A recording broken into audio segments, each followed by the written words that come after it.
Hello guys, আশা করি সকলে ভালো আছেন। আমি ভালো আছি আপনাদের দোয়ায়।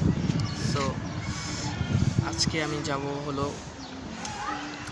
গরু কিনতে। তো আপনাকে সব কিছুর ডিটেলস দেখাবো, কীভাবে কীভাবে কিনি গরু। সো আপনারা সাথে থাকবেন এবং ততক্ষণ পর্যন্ত আমাকে হেল্প করবেন যাতে আমি দেখাতে পারি আপনাদের কীভাবে গরু কিনি। সব ডিটেলস দেখাবো, মানে হাটের অবস্থা সব কিছু দেখাবো ইনশাআল্লাহ। সো টাটা, দেখা হচ্ছে পরে। তো ভিউয়ার্স, গোসল টোসল করে ফ্রেশ হলো, এখন যাবো আমরা গরু আনতে। সো সাথে থাকেন, হাটে দেখা হচ্ছে। বাই।